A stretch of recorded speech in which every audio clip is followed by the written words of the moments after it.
I'd like to briefly mention three things which are going to be important for all our work. First, the surface on which we're working. Second, the tools we're using, the playing cards. And third, the hands. Now, as a surface, I advise using some kind of surface like a felt or a velour, and there are specially made maps that you can obtain at magic dealers. Generally, I would advise using as big as mat as possible. Everything that you are going to do is going to look much more generous. There are also smaller mats. There's a smaller mat, even smaller mats. And I think you shouldn't be performing on small mats like that, except if you take this on a vacation to practice. The second thing, which is very important, is of course the playing cards. You're going to wonder, what kind of cards should I be using? Now, I advise that you use generally poker-size playing cards. The two sizes, one is the so-called poker size, which is a little bit wider, and the so-called bridge size. As you can see, one is a little narrower. And there are several reasons why I would say we should work with poker-size cards. First of all, the poker-size cards handle very nicely. Also, if you practice, if you can do everything with poker-size card and you ever have to use the bridge-size cards, everything will be as easy or even easier, while it won't be the case vice versa. Second of all, the design is usually nicer. Look, usually aesthetics is also a question of proportions, and because of the size, the poker-size card just has the better proportion. You will find they are cards with different finishes. They are given different names. Usually you find them on the side of a card case: linen finish, air cushion finish, plastic coated finish, whatever. There is not a general rule what is better or worse. I would say try different brands of cards, try different coatings, and see what feels better for you. Also, you will find so-called jumbo index cards, which at first you might think, oh, that's a clever idea. People can see the cards better, especially if they're farther away. Now, personally, I don't like jumbo index cards. I think that we are used to playing cards, and we are used to seeing the whole image, the whole gestalt of the card. Yes, people recognize the whole, and not just they're not looking for individual features of the card. They recognize the whole of the card, and this does not correspond to what most people, at least, have in their memory as being a normal card. So first of all, it's not true that they're going to recognize this more easily. I think they have to look harder to see it because it doesn't conform to what they're used to. And second, since it looks funny and unusual, they might think they are special cards. Then let me say a few things about the hands. There are large hands with small hands. There are people who have moist skins or dry skins. The anatomy of each hand is different. Now you're going to see that in this course I'm going to give precise instructions of how to use the hands, how to touch the cards at specific points. I'm going to give very specific fingering instructions. Now be aware that you will have to change occasionally the way you hold or you do a slide. So do what Professor Divernon always advised: use your head. Understand the principle of a slide, of a trick, and if you have to, adapt it to your own hand. Also, you will find that some people have dry hands. There are products to apply. If you have two dry hands, for instance, this Sword Quick is something you find easily in the United States. It's something you apply. Bank tellers apply this to count money. Yes, there are different creams. If you have dry hands, you might want to research some products that solve this problem. On the contrary, you have your moist skin, you will find creams that help you avoid this. Of course, it goes by itself that you always work with clean and well-groomed hands and fingernails. And to finish this off, I'd like to quote a famous German philosopher, Karl Jaspers, who said, "The hand is the extension of the mind, and the cards, the instrument, is the extension of the hand." So everything we are doing with the cards, every slide we are performing, every effect we are performing for our audience, carries a bit of ourselves. of not our hand only, of our mind in it. And I think being at all times aware of that will give everything we do more dignity. And it's a step towards a more artistic card magic.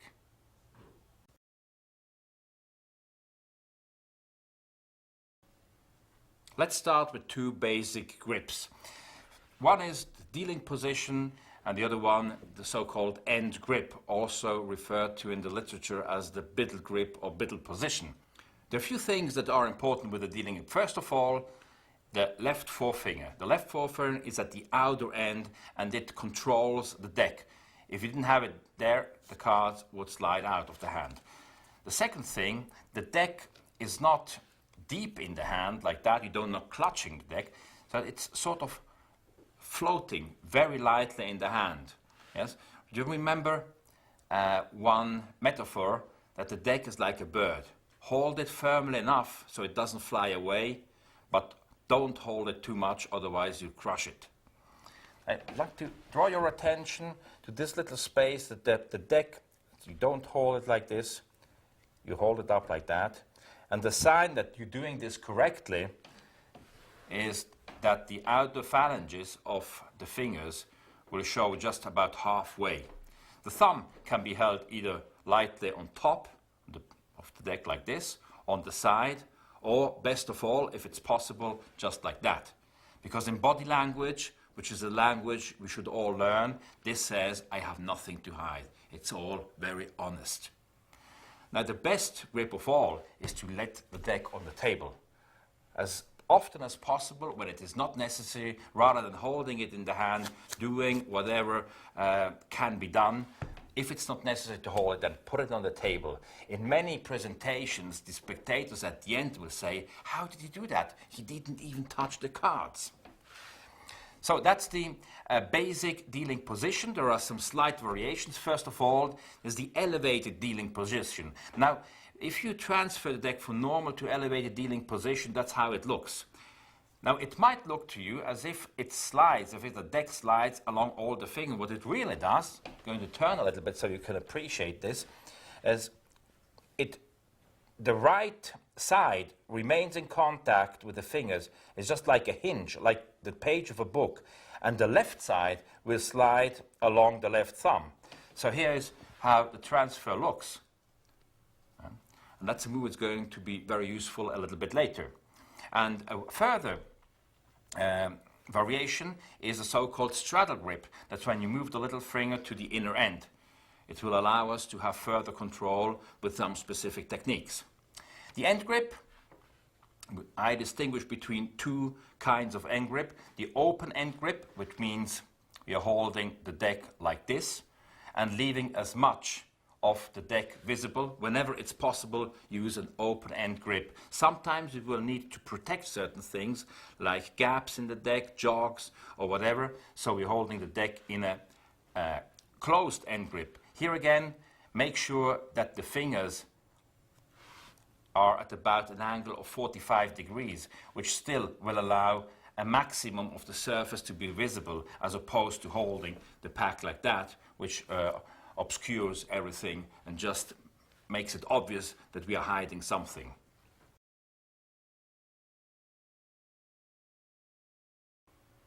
We will occasionally have to square the pack. So here is how to do it in different ways. We do the standard square up, which is starting in dealing position. The right hand takes over, the left fingers start to square the sides, then the right fingers square the ends. You can do the same by elevating the deck to elevated dealing position, doing exactly the same thing, and then lowering it back. Now, another way of doing it that combines very nicely with some techniques we're going to look at later is the all-around square up. The all-around square up looks like this. It turns the deck 180 degrees. You start up by picking up an end grip, and now the deck rotates on its face on the fingernail of the forefinger.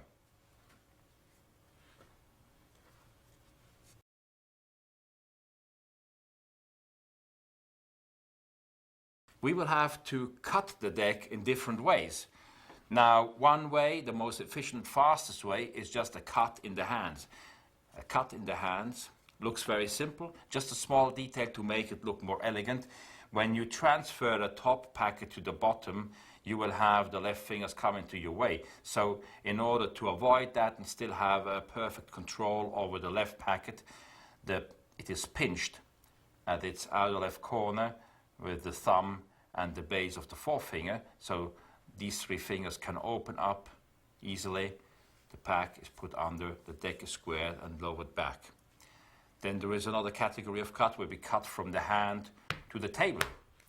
Now it can be done with some determination. It can be done with lightness and more elegance. Now if you put the deck or the part of the deck on the table like that, rather than putting it directly like this on the table, yes, release the card just a half an inch or so before it touches the tabletop.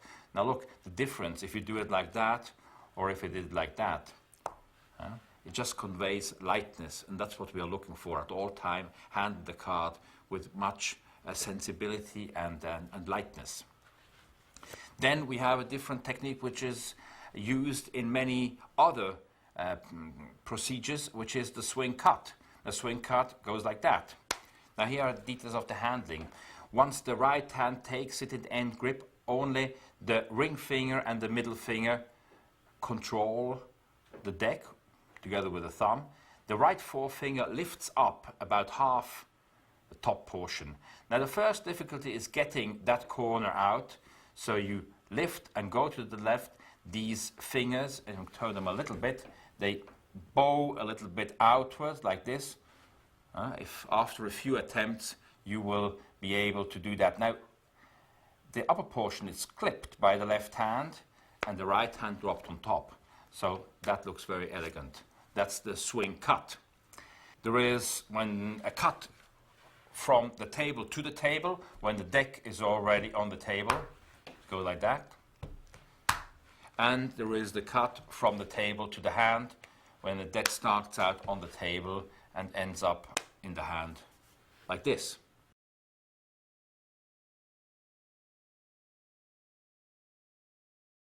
You'll often be required to spread the deck between the hands for different reasons, to have a card selected, to have a card replaced, to look for a specific card, and so on. There's a way of doing it where at all times the cards are under your control. Whichever technique we execute, the first aim is to have all the cards at all times under our control. So here's the way to do it.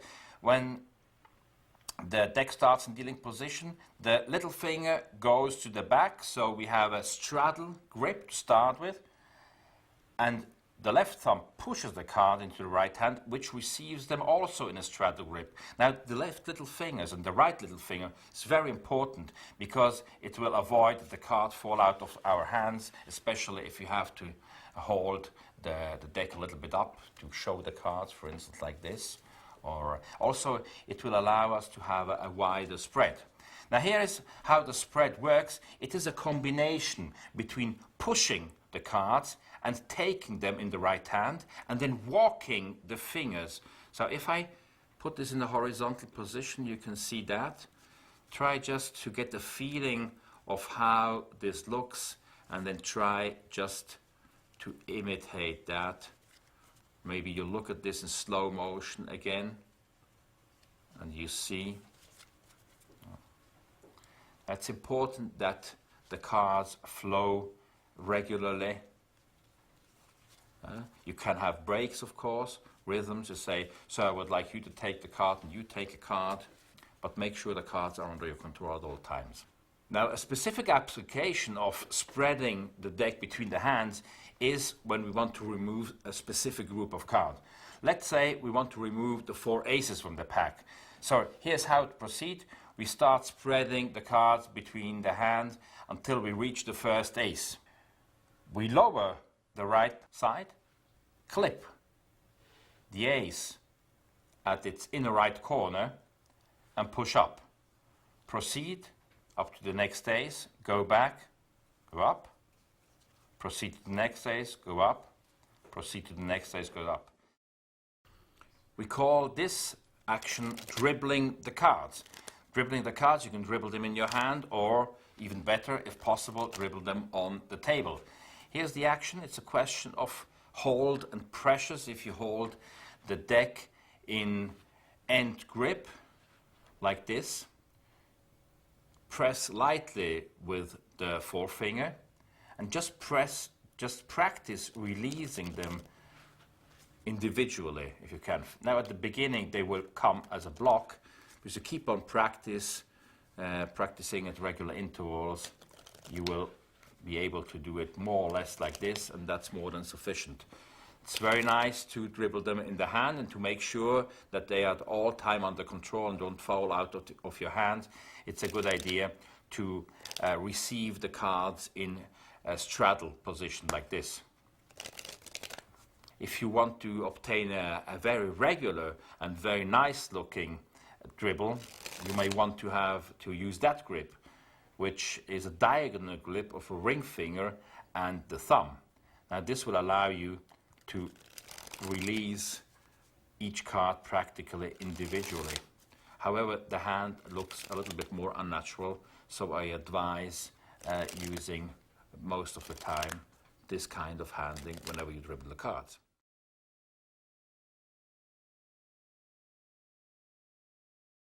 Many times you will be required to deal cards. There are various ways the cards can be dealt. This we refer to as the draw method, as in draw poker, because the cards are being dealt face down. Now look, this is the grip of the card. At the moment, it's totally unimportant how you deal. You can do it in any way, but for later techniques that will look just like you're dealing cards but doing some secret move, it's important to have a precise grip. So it's good to learn this to begin with right here. We hold the card like this with two fingers, the forefinger lightly on the outer end, the ring finger and the little finger are curled lightly into the palm and touch with their back the right side of the card. Now this will allow for other techniques, for instance, to do a sail deal by simply keeping the card in exactly the position we have just seen, and now extending the ring finger and the little finger, and this will produce a sail. That's a very light and elegant way of dealing cards.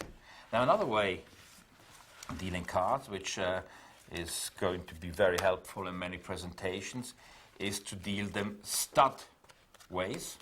That's like a stud poker. It's can do it either by turning them this way, so you start out exactly with the same grip as you did in the draw method, but then turn the hand inward and turn the card face up. Now that's one way of doing it. The other way of doing it is going with the thumb on the face and turn them face up like that. But the nice feature of this is that you can produce this snap, and you can also sail them from here. It looks like that. Now whenever we deal the cards, at least in most applications, we want to deal them away from the deck rather than towards the deck, because in many applications of the deal some tricky action is going to happen in this hand, and so we lead the hand away. We make this a main action, and this is going to be a secondary action that gets much less attention.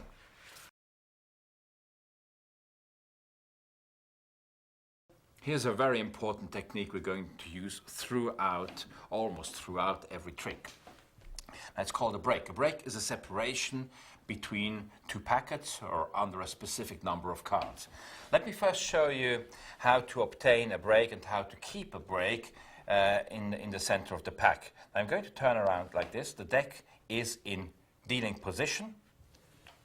We riffle up about half the pack, and the thumb keeps the pressure, so we can get a nice square riffle.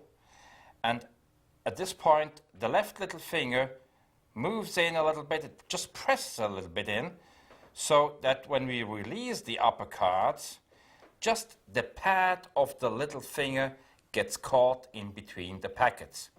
Now we call this a flesh break, or generally a left little finger break.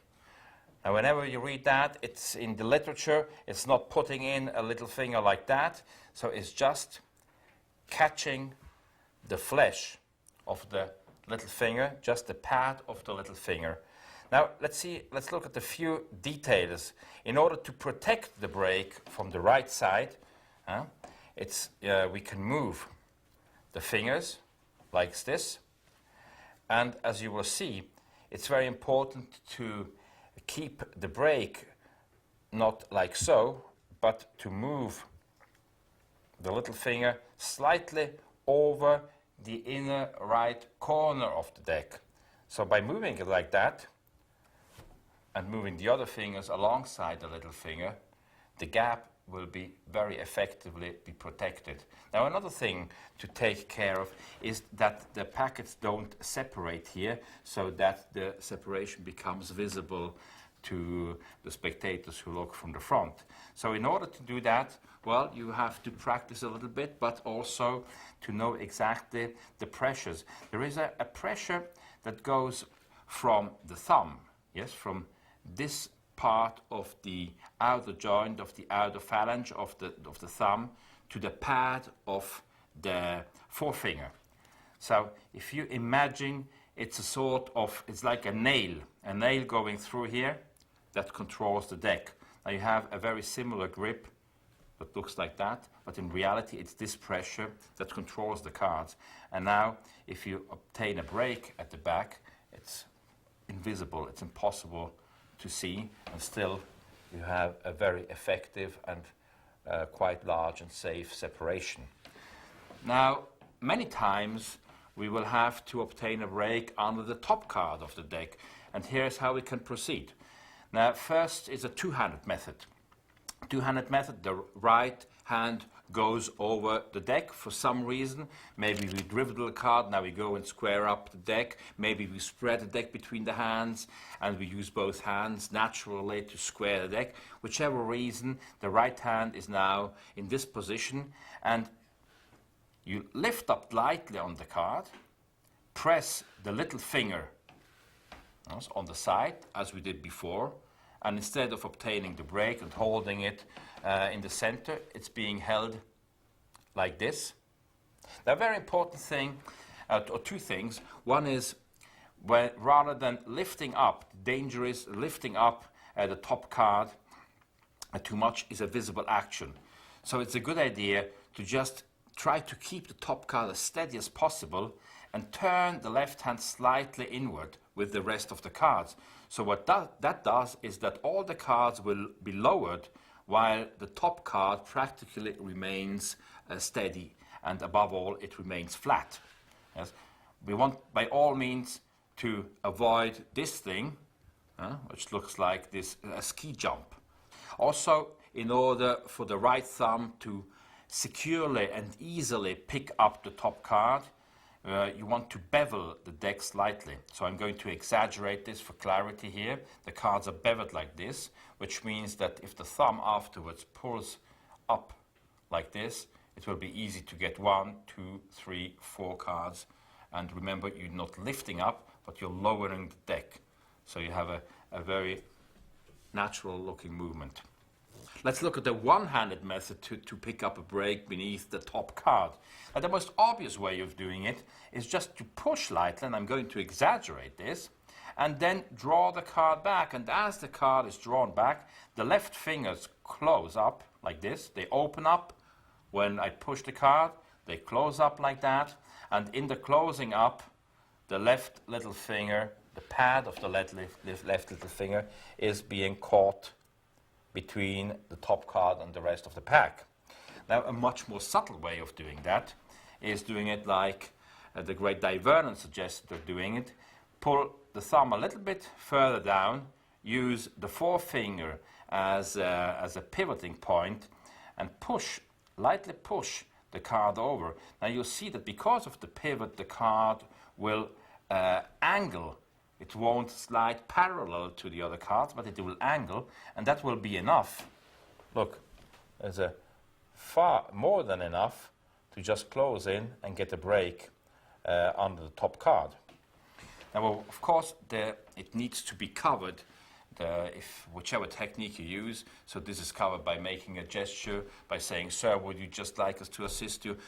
Would you please name a number between 1 and 10, or whatever action that you will see in the context of the performance of a trick." The little finger break is a very safe technique to hold a break, especially if you have to hold it for a longer time, like 10 seconds or 15 seconds. A way to protect the little finger break is to tilt the pack like so. So rather than holding it like this, which would allow the audience, maybe especially a spectator on your far right, to catch a glimpse of it, just tilt it 45 degrees, and still you can hold the fingers in a very natural position and protect it. Now, another way of handling the break is to transfer the break to another finger. Most of the time, we will be transferring it to the thumb. So when the right hand comes over the deck and seizes it in end grip, the right thumb can take the break, put back the back where it's going to be taken over by the little finger. And let me show you from this side. So if I have the little finger break, the right hand can come over at any time, and the thumb takes over. The deck can be moved, can be put back any time, and the little finger break be regained. Now, if it's too small, you can briefly lift on the upper packet and do a very gentle, light riffling motion, which will allow to enlarge the break and re-obtain in a safe way a flesh break by the little finger pad. There are many ways to keep separation between two packets. We've seen the break. Now let's look at the step. The step is just, I'm going to exaggerate for you, a configuration like that, which is the intuitive term, a part is stepped. Let's see how this can be done deceptively. We start from a break that is being held usually by the little finger, like this. And now, let me stay like this. The little finger closes down.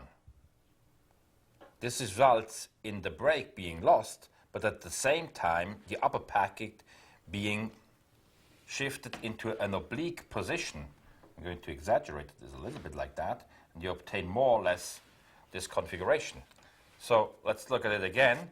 The little finger break closes down, and you get into configuration. Now that's an interesting configuration, because if we press on this line as well as on that line, the step configuration will be maintained, even if it's very slight optically. With the sense of touch, it's very easy to find again. There's a way to be very secure about the step, and that's to accompany with the right hand the shift of the upper packet. So the easiest way is when we have a break like this, the right hand comes over, the deck holds it lightly like this. Now the left little finger closes down, and the upper packet is accompanied by the right hand. Now, as you can see, it's almost invisible if you look from this angle. Now, if I turn around, you will be able to see what really happens. The left little finger starts the step, but the right hand accompanies as the packet a little bit like this, which will make for a very clear and safe step. Now, once we are here, we can do different things. Again, these two fingers can press as much as they like. They can even riffle. You can lift from this side, and the step configuration will always be maintained very clearly.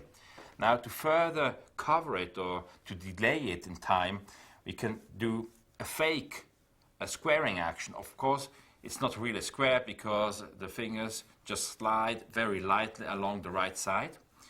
We can go into an all-around square-up action, which really looks very convincing. I mean, not too much, yes? I'm exaggerating to make the point that something like this will be more than enough, and still the configuration is maintained. A further way to delay it is to simply put it on the table, and as the right hand leaves, just drag to the right a few cards, just very lightly. So the card will be in like this on the table, and let me turn this over a little bit, because you will be able to see. We have quite a well discernible step, which is very well covered. Anybody who will look at the deck will just catch an unsquared pack of cards. Now we pick it up again in this line, take it over with these two fingers again in this line. That doesn't alter the configuration of the packets, and then the little finger simply lightly presses down, which enables it to reobtain the break, transfer it to the thumb, or do whatever is necessary for the trick you're going to perform. A very effective way to display the cards for a selection or to show the deck is to use a so-called ribbon spread. The ribbon spread looks like this: face down, face up. And it's very easy to obtain. You start out with the deck in end grip and the right forefinger on the left side. The right moves in an arc, like this.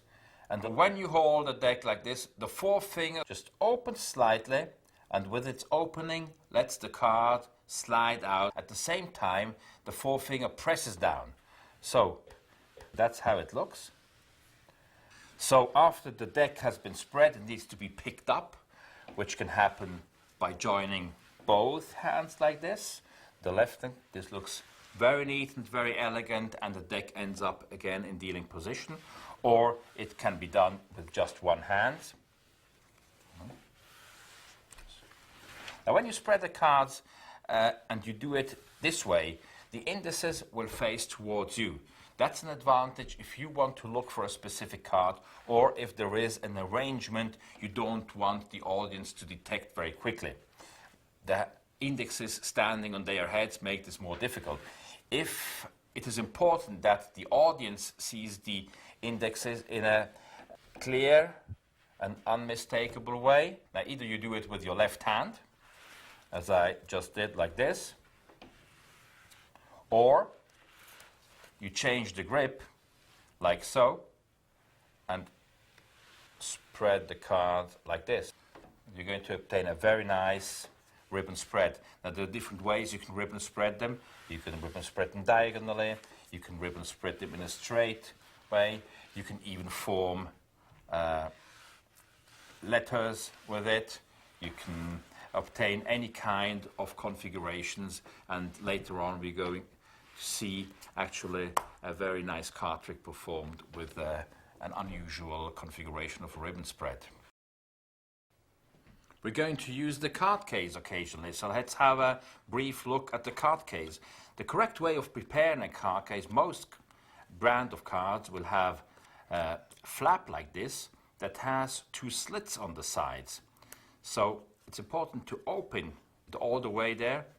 Press it really open, you will have side flaps, and you have a thumb notch. Now look what this is good for. It makes for a very elegant way of taking the deck out of the card case. So the hand seizes the deck like this. You open it with one movement thanks to the thumb notch. You can touch the flap, just open it up. The fingers bend the flap backwards like this. And it's very easy thanks to the thumb notch on one side and this extra fold on the other side to pull the deck about halfway out without the hand leaving the deck. Pivot the deck like so on the fingernail, extract the deck where it falls directly into your left hand. So let me show you how to take out the cards in one smooth movement. Ladies and gentlemen,